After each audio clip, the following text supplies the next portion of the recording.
Hello, everyone. My name is Dylan, and I am an avian care technician here at the Teton Raptor Center. I will be doing this week's patient update. We do have lots of birds that are in our clinic currently, so we won't have time to go over all of them. However, if you do have a bird that you report to us and are curious on what their status might be, please feel free to contact us at our hotline and we will get back to you with information regarding that bird. Anyways, let's get started with this week's patient update. Right, ready whenever you are. Our first patient would be Sharp-shinned Hawk 913. This bird came in from Jackson, Wyoming due to a head-on collision with a window which left that individual with head trauma. They are now released back into the wild. Next up is Swainson's Hawk 723 from Etna, Wyoming. This bird originally came in with a fractured tarsum metatarsus, which is a bone associated with the leg. Luckily, as you can see in this video, they were released back into the wild where they came from. We were happy to get this bird out before migration since Swainson's hawks go all the way down to Argentina this time of year, and that migration season goes from now all the way into October for this area.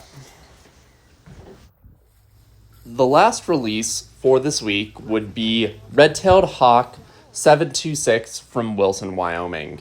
This bird originally came in with a malocclusion, so that is where its beak was misaligned. As you can see, that bob mandible is offset from the top, and also with a high ectoparasite load, so feather mites that were eating its feathers and leading to low feather quality, which prevented that bird from flying well. Luckily, those ectoparasites have resolved, and also that malocclusion has been partially realigned, and luckily they are now back to the wild.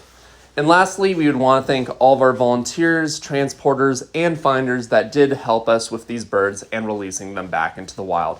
As always, we wouldn't be able to do this work without any of you. Our next patient is Sharp-shinned Hawk 97 from Jackson, Wyoming. This bird had very similar injuries to the other Sharp-shinned Hawk that we released earlier this week. This patient has head trauma along with some spinal trauma as well, and then had some minor issues with its right eye that have resolved. So we are currently having that bird on cage rest, along with some meds that will help sedate, since these birds are very high stress in human care environments, and we want to make sure that patient is comfortable, but also not causing any further injuries to themselves. Our last patient will be Swainson's Hawk 822B from Ammon, Idaho. This bird came in with a fractured ulna, most likely from some sort of collision, probably from a car. And that individual is in a wing rep, as you could see from that photo there, and that is to help stabilize the bones until they completely heal, and once they do, we will take that off and start flight conditioning that individual once they have properly set those bones in place. And that's this week's patient update. Thank you so much for joining us.